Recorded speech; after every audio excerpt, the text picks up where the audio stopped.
안녕하세요, 선생님. 경기도에 살고 있는 60대 부부가구입니다. 현재 맞벌이를 하고 있는데 남편은 월급 300만 원, 저는 200만 원, 합계 500만 원 정도를 받고 있는데 기초연금을 받을 수 있을까요? 그리고 점포를 임대해서 월세 80만 원을 받고 있는데 필요경비를 공제받을 수 있을까요? 선생님, 2025년 기초연금에 포함되는 소득의 종류와 적용 범위를 정리해 주셨으면 좋겠습니다.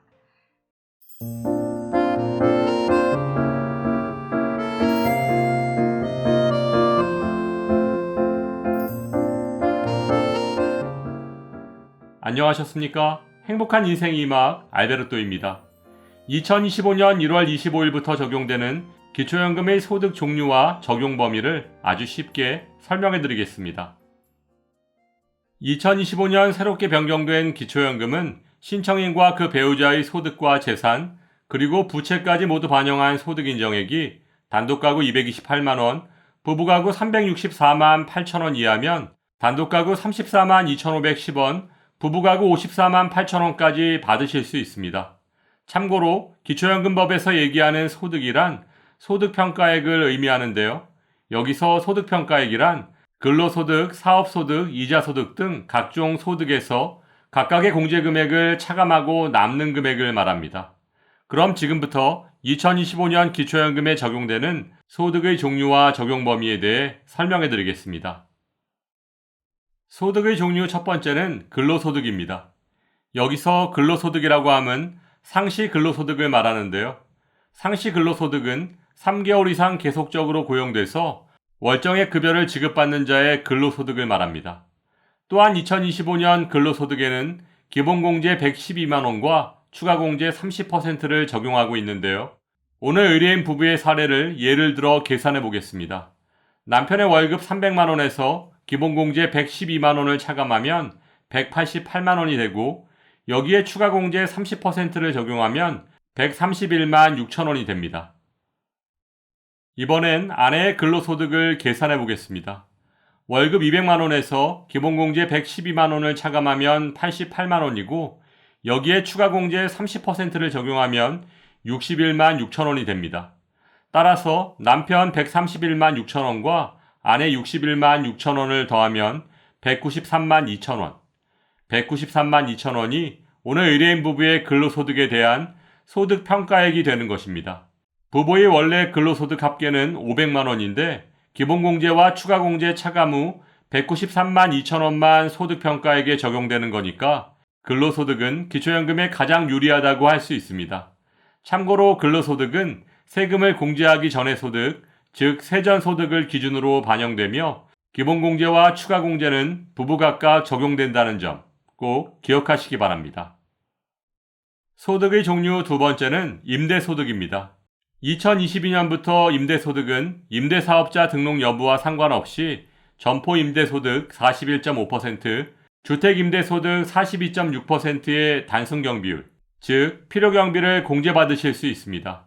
따라서 오늘 의뢰인 부부께서는 점포임대소득 월 80만원을 받고 계시므로 임대사업자와 상관없이 필요경비 41.5%를 공제받아서 46만 8천원만 소득평가액에 반영됩니다. 소득의 종류 세 번째는 이자소득입니다. 이자소득이란 금융재산에서 발생하는 예금, 적금, 주식, 채권의 이자와 배당에 의해 발생하는 소득을 말하는데요. 이자소득은 월 4만원의 기본공제 차감 후 소득평가액에 반영됩니다. 요즘 같은 고금리 시대에 금융재산과 이자소득의 관리가 기초연금의 수급 여부를 결정하는 아주 중요한 역할을 하고 있으므로 철저히 준비하시기 바랍니다.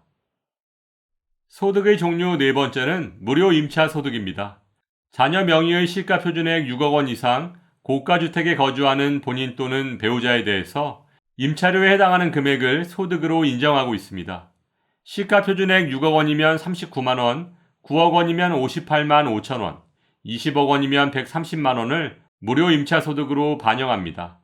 요즘 황혼육아 등으로 자녀와 함께 사시는 어르신들이 많으신데요. 기초연금 신청 전 예상소득 인정액을 반드시 계산해 보시기 바랍니다. 소득의 종류 다섯 번째는 연금소득입니다. 연금소득이란 개인적으로 가입한 사적연금, 즉 민간연금보험, 연금저축 등으로부터 정기적으로 발생하는 소득을 말하는데요. 조사 방법은 행복이음을 통해 조회되는 금융정보 등 조회 결과를 적용하고 있고 기본공제 없이 100% 소득평가액에 반영되므로 기초연금에 매우 불리하게 작용합니다. 또한 만일 연금 해약 등을 통해 일시금으로 받는다면 2천만 원 기본공제 차감 후 금융계산에 포함된다는 점 참고하시기 바랍니다. 소득의 종류 6번째는 공적 이전 소득입니다. 공적 이전 소득이란 각종 법령의 규정에 의해 정기적으로 지급되는 각종 수당, 연금, 급여 등을 말하는데요. 공적 이전 소득의 범위는 1. 국민연금 2. 산업재해보상보험법에 의한 보험급여 3. 독립유공자, 국가유공자에게 지급되는 각종 급여 등이 있습니다. 또한 공적 이전 소득은 기본공제 없이 100% 소득평가액에 반영되므로 기초연금에 불리합니다. 소득의 종류 7번째는 기타 사업소득입니다. 기타 사업소득이란 도소매업, 제조업, 농업, 임업, 어업 등 기타 사업에서 얻는 소득을 말하는데요. 각 업종별 단순경비율 적용 후 소득평가액에 반영되며 행복이음을 통해 조회되는 국세청 종합소득 자료 중 사업소득이 있는 경우 이를 우선 반영하고 있습니다. 그렇다면 공무원연금 수급자는 어떻게 되나요? 기초연금을 받을 수 있나요?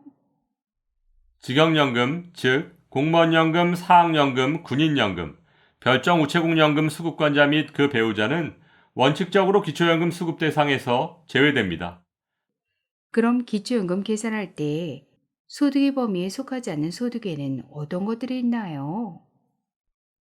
1. 국민기초생활보장법에 의한 기초생활보장급여 2. 장애인 복지법에 의한 장애수당, 장애아동수당 및 보호수당 3. 장애인연금법에 의한 장애인연금 4. 고용보험법에 의한 실업급여 등은 기초연금 계산 시 소득에 포함되지 않습니다. 오늘 말씀드린 2025년 기초연금에 반영되는 소득의 종류와 적용 범위를 꼭 확인하셔서 좋은 결과 있으시길 바라며 오늘도 알베르토가 어르신들의 행복한 인생 2막을 응원하겠습니다. 행복한 하루 되세요. 좋아요, 구독, 그리고 알림과 공유는 좋은 콘텐츠를 만드는 힘이 됩니다.